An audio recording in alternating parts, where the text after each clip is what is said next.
అంతా కాంగ్రెస్ పార్టీలో ఉంది. మీరు కూడా ఇనిషియల్గా మీ రాజకీయ జీవితాన్ని కాంగ్రెస్తోనే ప్రారంభించారు. కాంగ్రెస్కు సైద్ధాంతిక పరంగా పూర్తి భిన్నమైన బీజేపీలోకి ఎందుకు వచ్చారు? వ్యక్తికి వ్యక్తిత్వానికి పార్టీలకు ఏం సంబంధం అండి? అసలు ఏం అర్థం కాదు అదే అన్నట్టు. ఇప్పుడు ఇంతకుముందు ఎంపీసీ బైపీసీ కాంగ్రెస్లో ఏ సిద్ధాంతం నేను చెప్తున్నా, ఇంటర్మీడియట్లో భిన్నమైన సిద్ధాంతం ఇంటర్మీడియట్లో ఎలా వచ్చి పనిచేయగలుగుతున్నారు? ఇంతకుముందు మీరు చదువుకునేటప్పుడు ఎన్ని గ్రూపులు ఉండేవి ఇంటర్మీడియట్లో? మిమ్మల్ని ఆకర్షించిన సిద్ధాంతం మీరు చదివేటప్పుడు ఇంటర్మీడియట్లో ఎన్ని గ్రూపులు ఉండేవి? చాలా ఉంటాయి. ఎన్ని ఉండేవి? నాకు ఒక 4 చెప్పండి. Important. BPC, MPC, CEC, HEC, అంతే కదా. మరి ఇప్పుడు ఎన్ని వచ్చినాయి? ఇప్పుడు సైన్స్, ఆర్ట్స్ అన్నీ కలిసి మిక్స్డ్ అయ్యి కూడా చదువుతున్నారు కదా. ఓకే, మరి ఇదెందుకు వచ్చింది ఈ గ్రూప్? ఇది కొత్తగా ఎందుకు వచ్చింది అన్న? మోడర్నైజ్డ్ లోకంలో అప్డేట్ అవుతున్నప్పుడు అందరం అప్డేట్ కావాల్సిందే. అప్డేట్లో కూడా నిజాయితీ ఉండాలని చెప్తున్నాం. అంటే మీరు నమ్మిన సిద్ధాంతాలు అప్పుడు కాంగ్రెస్ వదిలేసిందని అంటారా? అందుకే పార్టీ మారిపోయారా? పార్టీ మారడానికి 100 కారణాలు. ఇప్పుడు ఒక వివాహం అవుతుంది, హస్బెండ్ చాలా బాగుంటాడు, అమ్మాయి బాగుండదు. ఎందుకు నచ్చిందంటే రీజన్ చెప్పండి నాకు.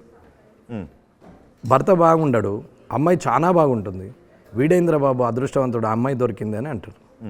ఎందుకు నచ్చింది ఆ అమ్మాయికి? ఇతను ఎందుకు నచ్చాడు?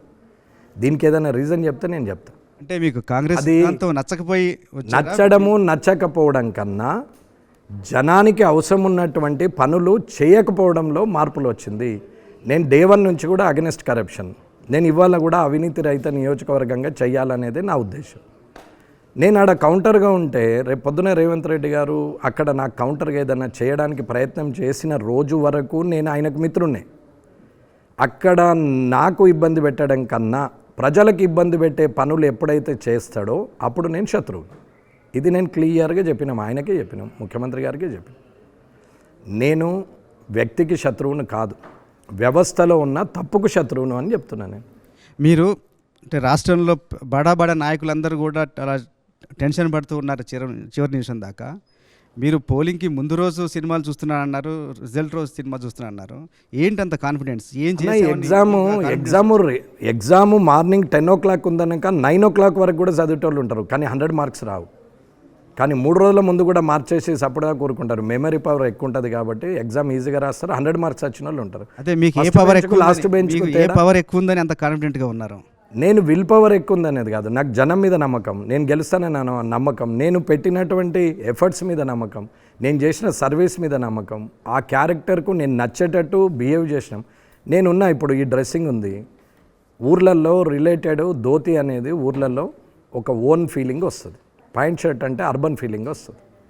ఇంకా కొంచెం పాష్ ఉండి మొండి పాయింట్లు వేసుకొని కింద చెప్పులు ఆఫ్ షూస్ అంటే లోపర్స్ వేసుకొని పోతే ఇంకా పాష్ అనుకుంటారు, ఇంకా పలిగిపోయిన వేసుకొని పోతే ఇంకా పాష్ అనుకుంటారు.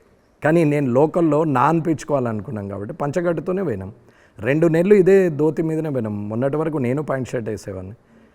ఇవాళ బాడీ మీద ఉన్నటువంటి బట్ట గురించి ఇంత ఆలోచిస్తున్నా నేను.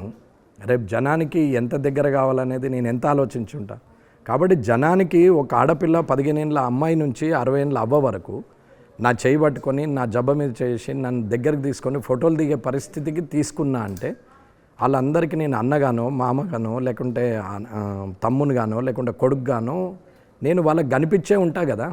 ఆ కనిపిస్తేనే కదా అమ్మాయిలు దగ్గర దాకా వచ్చేది. అసలు లీడర్ అంటేనే లంగలని దూరం ఉంటారు, అట్లా పోతారు, ఆడవాళ్ళు అసలే దగ్గర రారు. అటువంటిది దగ్గరకు వచ్చి అన్న అని చెప్పి ఫోటో సెల్ఫీ అని అడిగే పరిస్థితికి తీసుకొచ్చినామంటే ఇది 5.5 సంవత్సరాలుగా వాళ్ళ ఇంట్లో నేను ఒక ఫ్యామిలీ మెంబర్ అనే ఫీల్ వచ్చింది, వచ్చేటట్టు చేసినాం. మరిన్ని వీడియోస్ కోసం ఛానల్ ని సబ్స్క్రైబ్ చేయండి, లేటెస్ట్ అప్డేట్స్ కోసం వాట్సాప్ ఛానల్ ని ఫాలో చేయండి, అండ్ లింక్ డిస్క్రిప్షన్ లో ఉంది.